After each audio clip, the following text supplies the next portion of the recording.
বাংলাদেশ আবহাওয়া অধিদপ্তর আজ সকাল ৯টা থেকে পরবর্তী ২৪ ঘন্টার জন্য ময়মনসিংহ, ঢাকা, খুলনা, বরিশাল, চট্টগ্রাম ও সিলেট বিভাগে মাঝারি থেকে ভারী বৃষ্টিপাতের পূর্বাভাস দিয়েছে।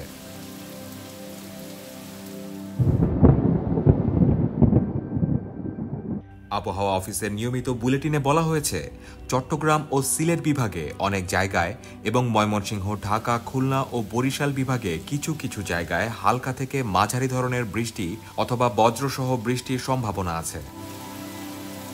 এ সময় সাময়িকভাবে দমকা হাওয়াও বয়ে যেতে পারে।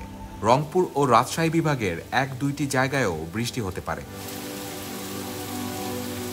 দেশের দিন ও রাতের তাপমাত্রার বিষয়ে বলা হয়েছে, দিনের তাপমাত্রা সামান্য কমতে পারে এবং রাতের তাপমাত্রা প্রায় একই রকম থাকতে পারে। আবহাওয়া অধিদপ্তর আরও জানিয়েছে, বর্ষার প্রধান বায়ুপ্রবাহ বিহার, পশ্চিমবঙ্গ হয়ে বাংলাদেশের দক্ষিণ অংশ পেরিয়ে আসামে পৌঁছেছে। এর একটি শাখা উত্তর বঙ্গোপসাগর পর্যন্ত বিস্তৃত। এ কারণে বাংলাদেশে বর্ষাকাল এখনও মোটামুটি সক্রিয়।